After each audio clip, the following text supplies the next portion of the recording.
மகாவிஷ்ணுவுடன் சிறப்பு தியானம். மகா சிவராத்திரி இரவில் சக்தி வாய்ந்த தியான பயிற்சியில் கலந்து கொள்ள இன்றே முன்பதிவு செய்யவும். குறைந்த விலை, நிறைந்த தரம், தங்கள் தேவைகள் அனைத்தும் ஒரே இடத்தில். ஜெயச்சந்திரன் கிளாஸ்மேட்ஸ் உங்கள் அபிமான திரையரங்குகளில் வெற்றி நடை போடுகிறது.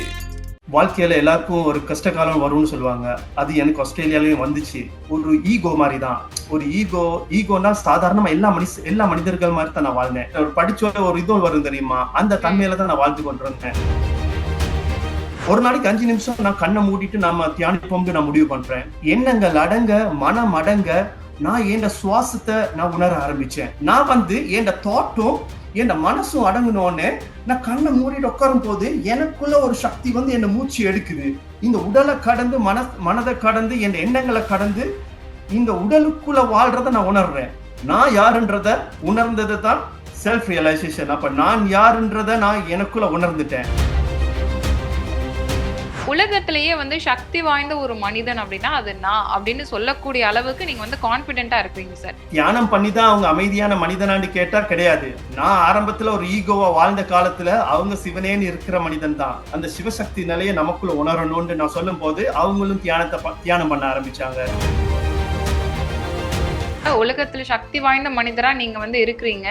இதே மாதிரி எங்களாலையுமே மாற முடியும். இது உண்மையாவே இந்த தியானம், யோகம் அப்படின்றது மூலமா தான் இறைத்தன்மையை நம்ம அடைய முடியும் அப்படின்றது நாங்க கேள்விப்பட்டிருக்கோம். எந்த ஒரு மனிதன் தனக்குள்ள மூச்சை உணர்ந்து உயிரை உணர்ந்து தன்னை அறிந்த மனிதன் மட்டும்தான் இன்னொரு உயிருக்கு வழிகாட்ட முடியும். அது வாசியோகம் நமக்குள்ள நடக்கணும்னா அந்த சிவனே நமக்குள்ள இங்க இருக்கு தானே, பொட்டு வைக்கிறோம். அப்ப இங்கதான் அந்த சிவமே இருக்கு நமக்குள்ள. சக்கரங்கள்லாம் ஆக்டிவேட் ஆகி சக்தி இங்க சேர்ந்துரும். அப்ப அது சிவசக்தி நிலை ஆயிரும். நான் பெரிய ஆளு, எனக்கு அது இருக்கு, சொத்து இருக்கு, பணம் இருக்கு, மரண பயம் இருக்கு தானே. நம்ம நினைச்சா அது சொடக்கு போற நிமிஷத்துல ஒரு ஆளோட வாழ்க்கையை மாத்த முடியுது. என்ன துளி அளவு நம்பினாலே போதும், நான் காப்பாத்திடுவேன் வச்சுக்கொள்ளுங்களேன். அதையும் சொல்லலாம். ஐபிசி பக்தி நேயர்களுக்கு வணக்கம். நான் ஸ்ரீ விக்னேஸ்வரி ஸ்ரீனிவாசன். இன்று நம்மோடு இணைந்துள்ள சிறப்பு விருந்தினர் யாரு அப்படின்னு பாத்தீங்கன்னா, நம்ம எல்லாரோட வாழ்க்கையிலையும் ஒரு நிம்மதி, ஒரு சந்தோஷம், இந்த 2 தான் ஒரு மெயினான ஒரு விஷயமா இருக்கும். அதை தேடிதான் நம்மளுடைய வாழ்க்கை அப்படின்றது போயிட்டு இருக்கும். இந்த நிம்மதி, சந்தோஷம் அப்படின்றத நமக்கு மட்டும் இருந்தா போதாது, இந்த உலகத்துல உள்ள எல்லாருக்குமே கிடைக்கணும் அப்படின்னு நினைக்கக்கூடிய ஒரு மனிதர்கிட்ட தான் பேச போறோம். தேவா அவர்கள் நம்மளோட இணைஞ்சிருக்கிறாங்க. வணக்கம் சார். வணக்கம் ஸ்ரீ. எப்படி இருக்கீங்க? நல்லா இருக்கேம்மா. Okay sir. உலக அளவுல உங்களுக்கான சிஷ்யர்கள், உங்களுடைய வழியை பின்தொடர்பவர்கள் அப்படின்னு சொல்லிட்டு நிறைய பேர் இருக்கிறாங்க. இந்த ஒரு நேரத்தை நீங்க எங்களுக்காக கொடுத்திருக்கிறதுக்கு ரொம்ப நன்றிகள். அண்ட் உங்களுடைய பயணம் அப்படின்றது எப்படி ஆரம்பிச்சது அப்படின்றத நம்மளுடைய மக்களுக்காக ஒரு தடவை சொல்லிடுங்க சார். முதல்ல ஐபிசி பக்தி நேயர்களுக்கு என்னுடைய வணக்கங்கள். இந்த ஆன்மீக பயணத்தையும் என் வாழ்க்கையை நான் வேறையா பார்க்கல. எல்லாரும் போலையும் நானும் 2016ஆம் ஆண்டு வரைக்கும் வாழ்க்கையில சாதிக்கணும்னு படிப்பு விஷயமா இருக்கட்டும், தொழிலையா இருக்கட்டும், என்னுடைய பெஸ்ட்டை கொடுத்து நான் முன்னேறி கொண்டே வந்தேன்னு சொல்லலாம். From my point of view. சரியா? இடையில தமிழ்ல இங்கிலீஷ்ல பேசுறதுக்கு மன்னிச்சு கொள்ளுங்க. நான் முடிஞ்சல தமிழ்ல பேச பாக்குறேன். வாழ்க்கை எல்லாருக்கும் ஒவ்வொரு கட்டத்துல ஒவ்வொரு விதமான பாடத்தை சொல்லி தரோம். ஸோ அது மாதிரி தான் எனக்கும் 2016க்கு பிறகு நம்ம சாதிக்க வேண்டியது வெளி உலகத்துல இல்ல, நமக்குள்ளன்றத அனுபவத்துல நான் உணர்ந்தேன். சார், உங்களுடைய இந்த ஒரு பயணம் அப்படின்றது எப்ப ஆரம்பிச்சது சார்? இது 2016ஆம் ஆண்டுல தான் எனக்குள்ள தேடுதல் ஆரம்பிச்சிச்சு. 2016ஆம் ஆண்டு வரைக்கும் நான் வெளி உலகத்துல சாதிச்சு கொண்டிருந்தேன். அப்படின்னா நான் என் தொழிலா இருக்கட்டும், படிப்பா இருக்கட்டும், அதை அடுக்கி கொண்டே போய் கொண்டிருந்தேன். ஏன்னா முக்கியமா சொல்ல போனா எங்க அம்மா சின்னத்துல சொல்லுவாங்க, கற்றவருக்கு செல்லும் இடமெல்லாம் சிறப்புன்னு சொல்லுவாங்க. ஸோ அதனாலேயே நான் நல்லா படிச்சேன். படிச்சு வாழ்க்கையில ஒரு தொழிலையும் சாதிக்கணும்னு ஆஸ்திரேலியா வந்தேன். வாழ்க்கையில எல்லாருக்கும் ஒரு கஷ்ட காலம் வரும்னு சொல்லுவாங்க. அது எனக்கு ஆஸ்திரேலியாலயும் வந்துச்சு.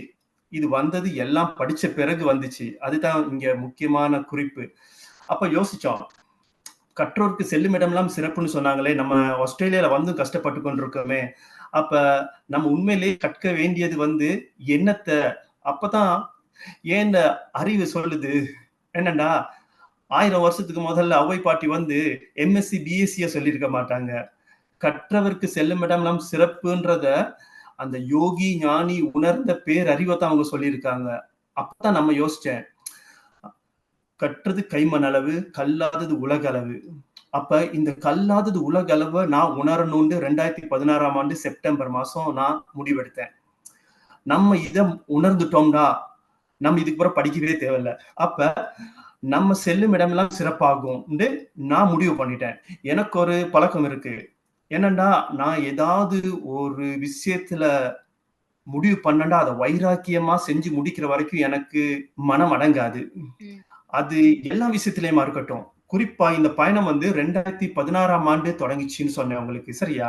ம். ஏன்னா 2016க்கு முதல்ல வந்து நான் வந்து மோஸ்ட்லி வந்து ஒரு ஈகோ மாரி தான். ஒரு ஈகோன்னா சாதாரணமா எல்லா மனிதர்கள் மாரி தான் நான் வாழ்ந்தேன். ம். ஐ அம் அன் இன்ஜினியர். நான் வந்து தமிழன், விளைஞ்சா, ஒரு சும்மா ஒரு கெத்து, ஒரு இப்படி சொல்லுவாங்க, ஒரு படிச்ச ஒரு இது வரும் தெரியுமா? அந்த தன்மையில தான் நான் வாழ்ந்து கொண்டிருந்தேன். அப்ப ஆஸ்திரேலியா வந்து அந்த 2016க்கு முதல்ல வந்து அந்த ஈகோ வந்து தரமட்டம் ஆயிருச்சு. வாழ்க்கையில கஷ்டப்படும் போது அந்த ஈகோ இருக்காது. அப்பதான் தோணுச்சு நம்ம ஈகோவோட வாழக்கூடாது, நம்ம சென்சிபிளா வாழ்ந்தா தான் வாழ்க்கையில சாதிக்கலாம், வாழலாம்னு தோணுச்சு. அப்பதான் இந்த 2016ல நம்ம சாதிக்க வேண்டியது வெளியில கிடையாது, நமக்குள்ளன்றத நான் முதல்ல சொல்லியிருந்தேன். ம். அப்ப அந்த 2016ல கல்லாதது உலக அளவ உணரணும்ன்ற முடிவு பண்ணிட்டேன். இத வந்து நான் வந்து இந்த வைராக்கியம் வந்து எனக்குள்ள எங்க அப்பா எனக்கு 23 வயசா இருக்கக்குள்ள திடீர்னு இறந்து போன நேரம் நான் எடுத்த வைராக்கியம் தான். ம். அது எப்படின்னா, ஒரு 2001ல எங்க அப்பா திடீர்னு ஹார்ட் அட்டாக்ல இறந்துட்டாரு. அப்ப எங்க அப்பா எனக்கு அப்ப 23 வயசு. அப்ப எங்க அப்பா வந்து எங்க அப்பா நெறைய பிளான் எங்க அப்பா நாங்க நல்லா வாழ்ந்து நல்லா வரணும்னு நெறைய கற்பனை பண்ணி வச்சிருந்தார், ஒவ்வொரு அப்பா போல. அப்ப அவர் திடீர்னு இப்படி இறந்தோனே என்னால ஜீரணிக்க முடியல. ஆனா அவர டைம் முடிஞ்சோனே நான் அவர அடக்கம் பண்ணும்போது நான் எனக்குள்ள ஒரு பாட்டு போகுது. அந்த ரஜினிகாந்த் அண்ணாமலையில வந்து இமயமலையாகாமல் எனது உயிர் போகாது, அந்த பாட்டு என் மனசுக்குள்ள ஓடுது எங்க அப்பாவை எரிக்கிற போது. நான் என்னத்த சாதிக்க போறேன்றது 2001ல எனக்கு தெரியவே இல்ல. ஆனா நான் 2016 வரைக்கும் படிச்சேன். குடும்பத்தை நல்லா பார்த்துக்கொண்டேன். நல்ல ஆட்டிடியூட், அம்மாவை பார்த்துக்கொள்றதா, தம்பியை பார்த்துக்கொள்றதா இருக்கட்டும், எங்க அப்பா சொன்ன மாதிரி நான் ஒரு ரோல் மாடலா வாழ்ந்தேன். ஏன்னா நம்ம நல்லா வாழ்ந்தா, ஒரு அண்ணன் நல்லா வாழ்ந்தா தம்பிமார்கள் எல்லாமே சரியான பாதையில போவாங்கன்றது எங்க அப்பா சொன்னது எனக்குள்ள என்னைக்கும் இருக்கு. சோ அதன்படி நான் வந்து வாழ்ந்து வந்தேன். ஆனா வாழ்க்கை வந்து ஒரு கட்டத்துல சொல்லுது, சாதிக்க வேண்டியது நமக்குள்ளன்னு சொல்லும் போது, ஓகே, அத உணர ஆரம்பிக்கிறேன். 2016ஆம் ஆண்டு தொடங்குது என் உள்முக பயணம். ஆனா ஒரு நாளைக்கு 5 நிமிஷம் நான் கண்ணை மூடிட்டு நம்ம தியானிப்போம்னு நான் முடிவு பண்றேன். அப்ப எனக்கு கடமைகள் இருக்கு. என் மனைவி தேவி, எனக்கு 3 குழந்தைகள் இருக்காங்க. நான் இங்க பிசினஸ் பண்ணி கொண்டிருக்கேன். Civil engineer by profession and completed masters in project management. So நம்ம கடமை எல்லாம் எல்லாத்தையும் பண்ணிக்கொண்டு எனக்குள்ள சைலன்ஸா ஒரு நாளைக்கு 5 நிமிஷம் கண்ணை மூடி கொள்வேன். ஓகே, எனக்குள்ள கண்ணை மூடிட்டு நான் வந்து அந்த 5 நிமிஷம் தியானம் வந்து தீவிரமா பண்ணினேன். சில பேர் வந்து கண்ணை மூடிட்டு என்னென்னமோ யோசிச்சு கொண்டிருப்பாங்க. நான் அப்படி கிடையாது. என் எண்ணங்களை முதல்ல ஒன்னொன்னா எனக்குள்ள அப்படி சொல்லப்போனா சாகடிச்சேன்னு சொல்லலாம். You kill your thoughts. அப்ப நம்ம தாட்ஸை வந்து கில் பண்ணும்போது அடி மனசுல இருந்து நமக்கு பிடிக்காத ஆட்கள்லாம் வருவாங்க. அப்ப அவங்க எல்லாத்தையும் மன்னிச்சு விட்டுறணும். என் மனசு வந்து அப்படியே ரொம்ப லைட்டா வர தொடங்கிருச்சு. என் மனசுல இருக்கவங்க எல்லாத்தையும் மன்னிச்சு விட்டுட்டேன். எல்லாத்தையும் மன்னிச்சு விடும் போது என் மனசு வந்து ரொம்ப லைட் ஆயிருச்சு. அதே சமயத்துல என் தாட் வந்து அப்படியே 0 ஆயிருச்சு. எண்ணங்கள் அடங்க, மனம் அடங்க, நான் என் சுவாசத்தை நான் உணர ஆரம்பிச்சேன். இப்ப இந்த ப்ராசஸ் வந்து ஒரு 3 மாசம் போகுது. இது வந்து ஒரு நாள் 2 நாள்ல நடந்த விஷயம் இல்ல. ஒரு 3 மாசத்துலுக்க என் மூச்சை உணர ஆரம்பிச்சேன். எப்படின்னா, இப்ப சொல்லுங்களேன், நீங்க என்னோட பேசிக்கொண்டிருக்கீங்க. நீங்க என்னோட பேசிக்கொண்டிருக்கும் போது உங்களோட மூச்சு வந்து நடக்கிறது உங்களுக்கு தெரியாது. ஆனா நான் வந்து என் தாட்டும் என் மனசும் அடங்கினோன்னு நான் கண்ணை மூடிட்டு உட்காரும் போது எனக்குள்ள ஒரு சக்தி வந்து என்ன மூச்சு எடுக்குது. உள்ள வெளியே அது நேச்சுரலா நடக்கிறத நான் இப்ப பாக்குறேன். அப்ப நான் வந்து சாதிக்கணும்னு முடிவு பண்ணிட்டேன். எல்லையில்லா தன்மையை உணரணும்னு முடிவு பண்ணிட்டேன். ஆனா எனக்கு எந்த ஒரு குருட கைடன்ஸ் இல்லாம நான் அந்த மூச்சை பிடிக்கிறேன் எனக்குள்ள. புரிஞ்சா? அப்ப அந்த மூச்சை பிடிச்சோன்னு அந்த மூச்சு வந்து எனக்குள்ள வந்து அப்படி அடங்குது. அடங்கி எனக்குள்ள அந்த சக்தியை எழுப்பி எனக்குள்ள அந்த மூச்சு உள்முகமா பயணிச்சு என் புருவ மத்தி வரைக்கும் தட்டுனோனே என் அனுபவத்துல நான் இந்த உடலை கடந்து மனதை கடந்து என் எண்ணங்களை கடந்து இந்த உடலுக்குள்ள வாழ்றத நான் உணர்றேன். சோ அப்பதான் எனக்கு புரியுது, நம்ம நம்ம இவ்வளவு நாள் நினைச்சு கொண்டிருந்தோம் நம்ம வந்து இந்த உடல் நான் தேவான்னு நினைச்சு கொண்டிருந்தேன். அப்பதான் 2018 இது இப்ப நான் சொல்றது வந்து 2018 ஜனவரி மாசம், கிட்டத்தட்ட 1 year and 3 months இந்த ப்ராசஸ் போய் கொண்டிருக்கு. நான் இந்த உடலுக்குள்ள நான் எங்க இருக்குன்றத உணர்ந்த பிறகு, இதை தன்னை அறிதல்னு சொல்லுவாங்க தமிழ்ல, இங்கிலீஷ்ல செல்ஃப் ரியலைசேஷன் சொல்லுவாங்க. இது பல கல்ச்சர்ல டிஃப்ரெண்டா சொல்லுவாங்க. அந்த நிலையில எனக்குள்ள ஒரு பேரானந்த நிலை, எனக்குள்ள ஒரு நிம்மதினா அந்த மாதிரி ஒரு பேரமைதி, ஒரு ஆனந்தம், ஒரு பரவச நிலை. சோ இது வந்து வார்த்தையில அந்த அமிர்தம்னு சொல்லுவாங்க தெரியுமா, அமிர்தம் சுரக்குதுன்னு சொல்லுவாங்க தெரியுமா, இந்த தன்மையை நான் அனுபவிக்கிறேன். அப்ப நான் யாருன்றத உணர்ந்தது தான் செல்ஃப் ரியலைசேஷன். அப்ப நான் யாருன்றத நான் எனக்குள்ள உணர்ந்துட்டேன். சோ அப்ப அந்த அந்த அந்த தன்மையில நான் வந்து எல்லையில்லா தன்மையில இருக்கேன். நான் யாருன்றத உணர்ந்த பிறகு அது எல்லையில்லாத பேரானந்த நிலை, ஒரு பேரொளி நிலைன்னு வச்சுக்கொள்ளுங்களேன். அப்ப எனக்கு ஒரு சாதிச்ச உணர்வு, அட நம்ம வாழ்க்கையில சாதிச்சிட்டோம், இதுக்கு அங்கிட்டு சாதிக்கிறதுக்கு ஒண்ணுமே கிடையாது. ஏன்னா வாழ்க்கையில வந்து நம்ம எது எம்எஸ்சி படிச்சாலும் பிஎஸ்சி படிச்சாலும் ஒரு சந்தோஷம் தரும். அதுக்கு பிறகு பிஹெச்டி படிக்க சொல்லுவோம், அதுக்கு பிறகு படிக்க சொல்லிக்கொண்டே தான் இருக்கும். ஆனா மனசு அடங்காது. பணம் சம்பாதிச்சாலும் 1 லட்சம் 2 லட்சம் 10 லட்சம் 1 கோடி 10 கோடி அம்பானி ஆனா கூட நம்ம அதுக்கு மேல $1 சம்பாதிக்கணும்னு தான் நினைப்போம். அப்ப மனம் அடங்காது. இந்த தன்மையில என்ன மனம் அடங்கிருச்சுன்னா என்ன அர்த்தம்? செட்டில். ஒரு சாட்டிஸ்ஃபைட் ஃபீல் அப்படின்ற மாதிரி. இதுக்கு மேல எதுவும் இல்ல. இதுதான் எக்ஸ்ட்ரீமான ஒரு ஸ்டேஜுக்கு வந்து வந்திருக்கீங்க. அண்ட் எல்லாருக்குமே இப்போ சில பேருக்கு வந்து நான் என்னோட லைஃப்ல இந்த ஒரு உயர்ந்த நிலை அப்படின்றத நான் அடைஞ்சிட்டேன் அப்படின்றது அவங்க வந்து சாட்டிஸ்ஃபைடா ஃபீல் பண்றது. அது என்கிட்ட மட்டும் இருக்கக்கூடாது, எல்லார்கிட்டயுமே போகணும் அப்படின்ற ஒரு தாட் வந்து உங்களுக்கு வந்திருக்கு. அது மட்டும் இல்லாம உலகத்திலேயே வந்து சக்தி வாய்ந்த ஒரு மனிதன் அப்படின்னா அது நான் அப்படின்னு சொல்லக்கூடிய அளவுக்கு நீங்க வந்து கான்பிடென்ட்டா இருக்கிறீங்க சார். இந்த மாதிரி இப்போ நீங்க சொன்னீங்கன்னா, நாங்க வந்து டைரக்ட்டா உங்கள மட்டும் தான் கார்னர் பண்ண முடியும். நீங்க சொல்றத நாங்க ஃபாலோ பண்ணும்போது, அது இன்கேஸ் நடக்கலன்னா, உங்கள தான் நாங்க கார்னர் பண்ணுவோம். சோ அது தெரிஞ்சுமே வந்து இப்படி ஒரு ஓப்பன் ஸ்டேட்மென்ட்ட நீங்க குடுக்குறீங்கன்னா, அதுல ஏதோ ஒரு உண்மை வந்து இருக்கு அப்படின்றது எங்களால ஃபீல் பண்ண முடியுது. அது எப்படி சார்? உலகத்துல சக்தி வாய்ந்த மனிதரா எப்படி உங்களால இருக்க முடியுது? இது சாத்தியம், இது சத்தியமும் கூட. ஒரு நான் உணர்ந்தத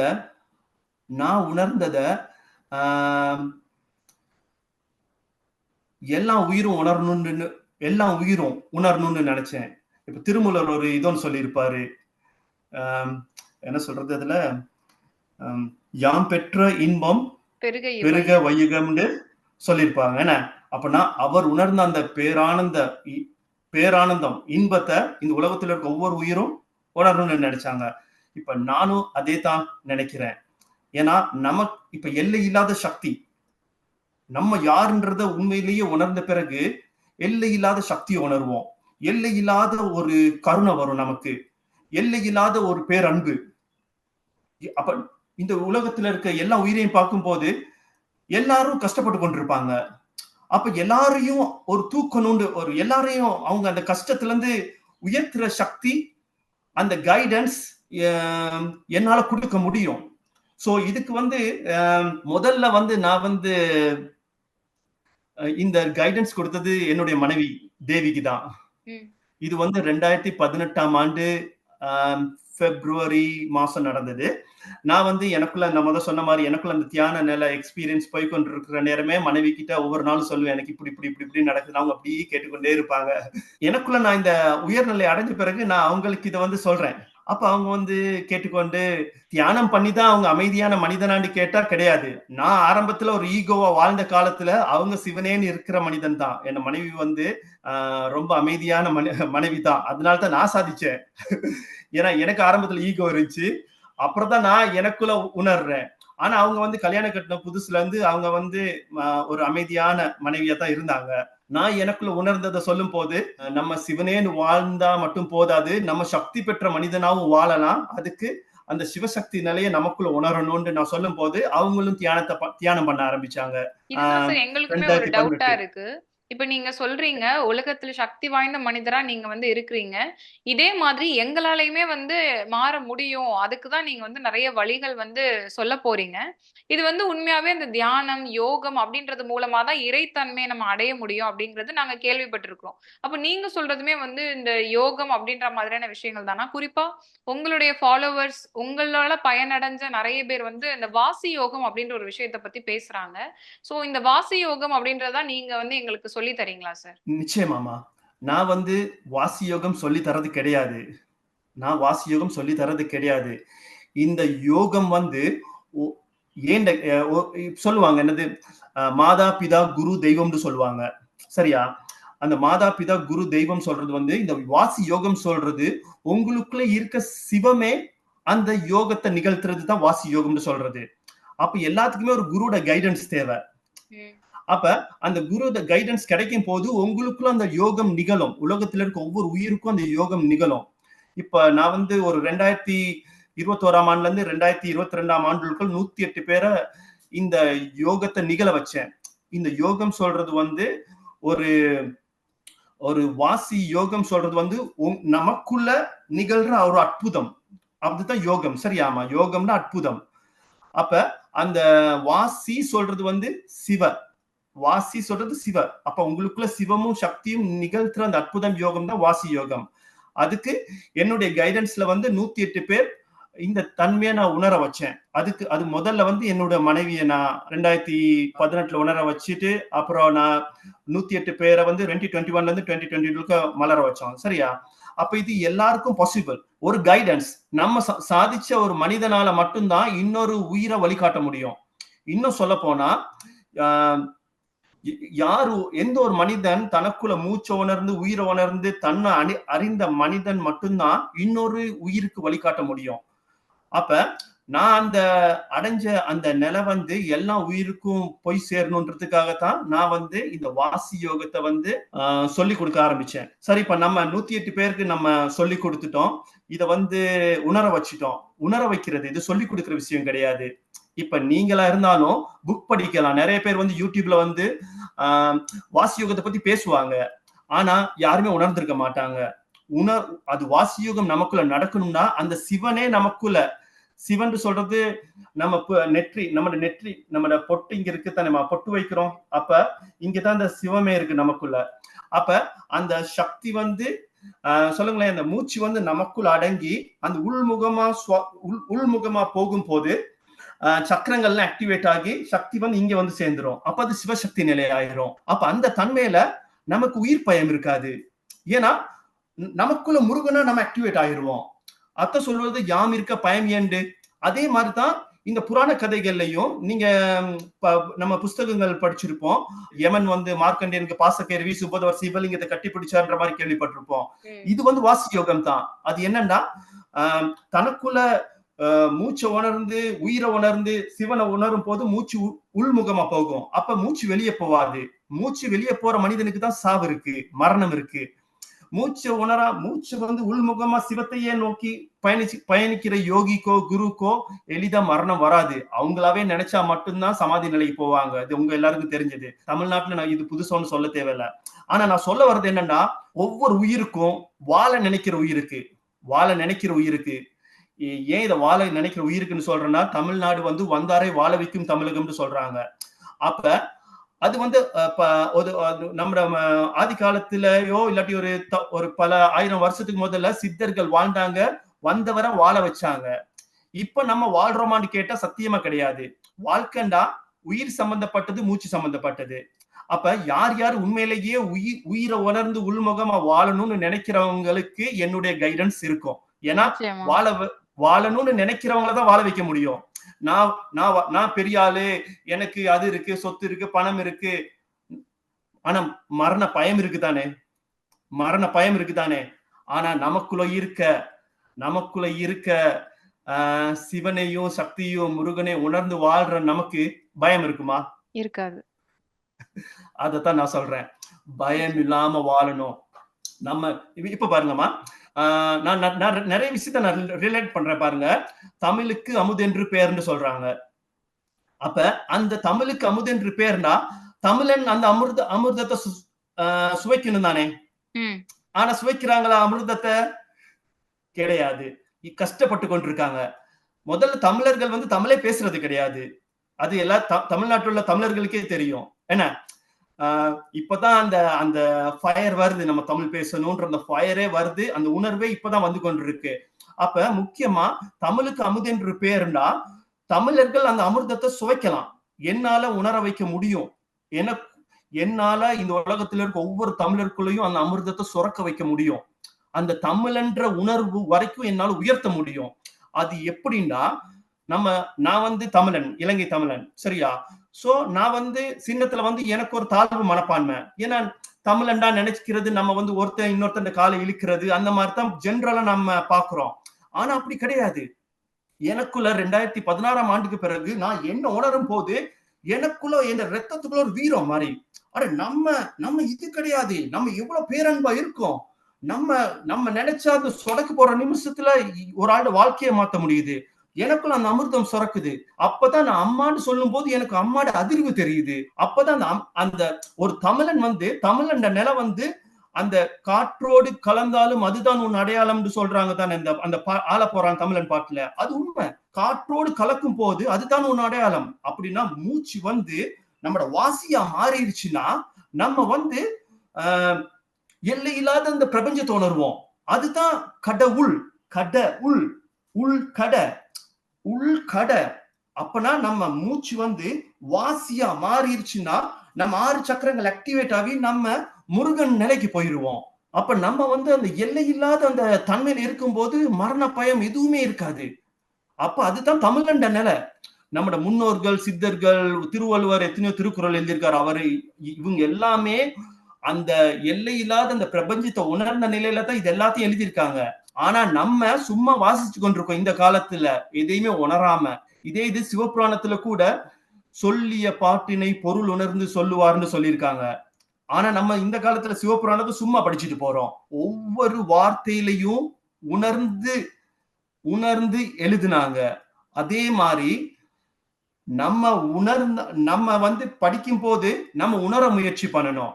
உணர முயற்சி பண்ண முடியலையா, என்னால நிகழ்த்த முடியும். ஒவ்வொரு தமிழனையும் சொடக்கு போற நிமிஷத்துல அவங்களோட சக்தி நிலையை உயர்த்தி அவங்க யாருன்றத உணர வைக்கிற சக்தி, பேரன்பு, கருணை எல்லாமே எனக்கு இருக்கு. நிச்சயமா சார். இது உங்களுடைய ஒவ்வொரு உயிரும் பொக்கிஷன் தான். ஒவ்வொரு உயிராலையும் எல்லை இல்லாத சக்தியை உணர முடியும். சோ நான் இவ்வளோ ஒரு வெறித்தனமா நான் இப்படி பேசுறேன்டா, நீங்க யோசிச்சு பாருங்க எனக்குள்ள எவ்வளவு ஒரு நெருப்பு. அதுதான் சொல்றது அகம்தி. நான் நல்லா இருந்தா மட்டும் போதாது, என் இனம் நல்லா இருக்கணும், விளைஞ்ச. ஏன்னா நல்லா வாழ்ந்த இனம் தமிழ் இனம். நான் இதை ஏன் முதல்ல தமிழ் இனத்தை நான் நினைக்கிறேன்டா, நம்ம நல்லா வாழ தொடங்கிட்டு நம்ம நல்லா வாழ்ந்தோம்டா, நம்மட இப்ப கோவில்களா இருக்கட்டும், நம்மட எல்லாம் ஸ்கிரிப்சர்ஸா இருக்கட்டும், நமக்கு எல்லாம் புரிய ஆரம்பிக்கும். திருவள்ளுவர் என்ன சொன்னார்ன்றது நம்ம அனுபவத்துல நம்ம புரிவோம். தமிழுக்கு அமுதென்று பேர். அந்த தமிழை நம்ம பேசுவோம். அந்த தமிழ்ன்ற உயர்ந்த நிலையில நம்ம அந்த தமிழ் வாசிக்கும் போது நம்மளோட பாடியில இருக்க அந்த வைப்ரேஷனை ஃபீல் பண்ண முடியும். சோ இது எல்லாமே சாத்தியம். இதை நான் சாதிச்சு கொண்டிருக்கேன். என் யூடியூப்ல போயிட்டு பாத்தீங்கன்னா பல நூற்றுக்கணக்கான வீடியோஸ் போட்டிருப்பேன். தமிழ்நாட்டுல, மலேசியால, சிங்கப்பூர்ல, உலகத்துல பல இடத்துல இருந்து எக்ஸ்பீரியன்ஸ் பண்ண அவங்களோட ஃபீட்பேக்ஸே வந்து கொடுத்திருக்காங்க நிறைய. அது நாங்களுமே பார்த்தோம் சார். அதனாலதான் எங்களுடைய மக்களும் வந்து இந்த ஒரு உயர்ந்த நிலையை அடையணும், அதுக்கு நீங்க வந்து உங்களுடைய வழிநடத்துதலின் பேர்ல அவங்களாலையும் அந்த உயர்ந்த நிலை, அந்த சிவசக்தி நிலை அப்படின்னு சொல்லக்கூடிய அந்த உன்னதமான நிலையை, இறைத்தன்மை உள்ள அந்த நிலையை வந்து அடைய முடியும் அப்படிங்கிற ஒரு நம்பிக்கை வந்து எங்களுக்குமே கண்டிப்பா இருக்கு. இந்த ஒரு பயிற்சியா இருக்கட்டும், இந்த ஒரு வழிமுறையை வந்து நாங்க பின்தொடர்வதற்கு இப்ப வந்து மகா சிவராத்திரி வேற வருது சார்.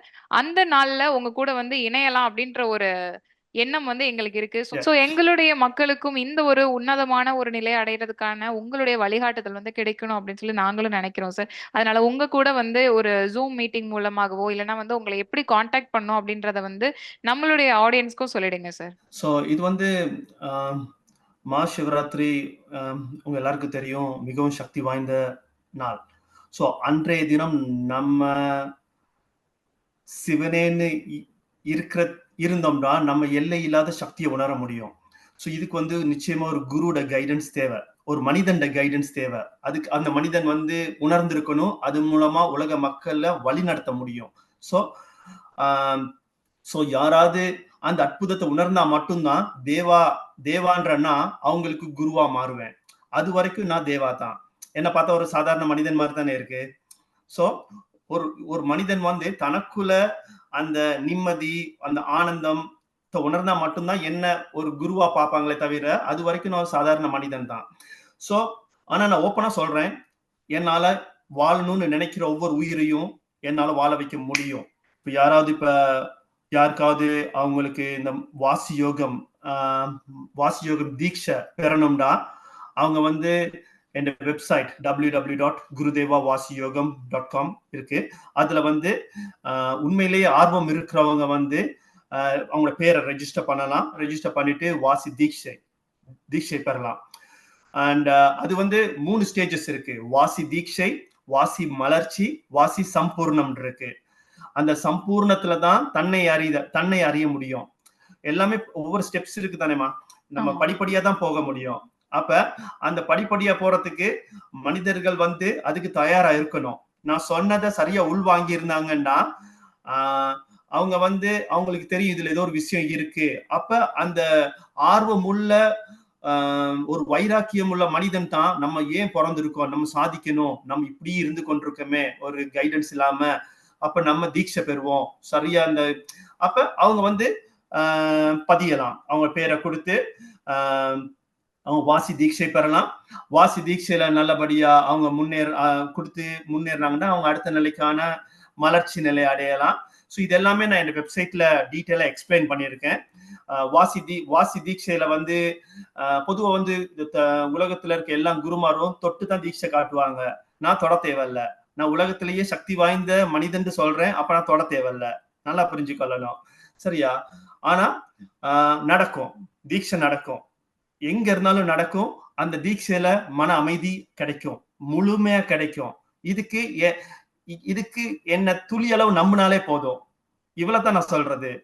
துளி அளவு நம்பினாலே போதும், நான் காப்பாத்திடுவேன்னு வச்சுக்கொள்ளுங்களேன். அதையும் சொல்லலாம் பயம் இல்லாம. அப்ப அந்த மன நிம்மதி அடங்கும் போதுதான் எண்ணங்கள் அடங்கும். அப்பதான் இது வந்து தீட்சை.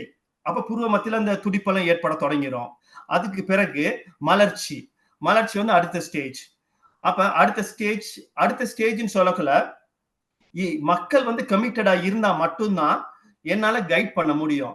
வாசி மலர்ச்சியில வந்து சக்தியை வந்து நம்ம அப்படியே மேல் நோக்கி ஒவ்வொரு சக்கராச ஆக்டிவேட் ஆகி பூர்வ மத்திக்கு கொண்டு வர்றது தான் வாசி மலர்ச்சின்னு சொல்றேன் நான். அதுக்கு பிறகு சம்பூர்ணம், நம்ம யாருன்றத உணர்றது. அப்படின்னா நம்ம இந்த உடல் கிடையாது, மனம் கிடையாது, நம்ம நினைச்சது எதுவுமே நம்ம கிடையாது, எல்லாத்தையும் கடந்த நிலை. அதுதான் அந்த நிலையில இருக்கும் போது ஒரு எல்லை இல்லாத சக்தி, பரவச நிலை, அந்த நிலையை நம்ம உணர முடியும்.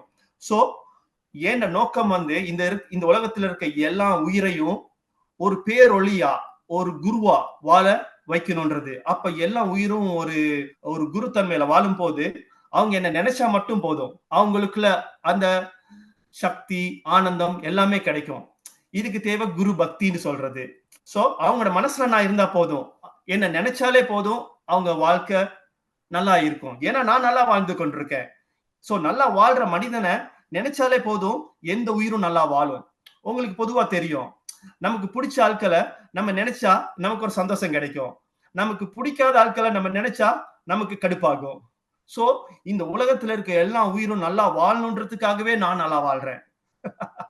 கண்டிப்பா சார். சோ இதே மாதிரி நாங்களும் எங்களுடைய வாழ்க்கையில வந்து ஒரு நல்ல சந்தோஷமான ஒரு நிறைவான ஒரு வாழ்க்கையை வாழணும் அப்படின்னு சொல்லி நினைக்கிறோம். அந்த மாதிரி நினைக்கக்கூடிய நபர்களும் உங்களை வந்து கண்டிப்பா மகா சிவராத்திரி முன்னாடி வந்து காண்டாக்ட் பண்ணுவாங்க. அண்ட் இந்த ஒரு நேரத்துக்கும் உங்களுடைய நேர்காணலுக்கும் நன்றிகள் சார். நன்றிமா, வணக்கங்கள். மகாவிஷ்ணுவுடன் சிறப்பு தியானம். மகா சிவராத்திரி இரவில் சக்தி வாய்ந்த தியான பயிற்சியில் கலந்து கொள்ள இன்றே முன்பதிவு செய்யவும். குறைந்த விலை, நிறைந்த தரம், தங்கள் தேவைகள் அனைத்தும் ஒரே இடத்தில். ஜெயச்சந்திரன் கிளாஸ்மேட்ஸ் உங்கள் அபிமான திரையரங்குகளில் வெற்றி நடை போடுகிறது.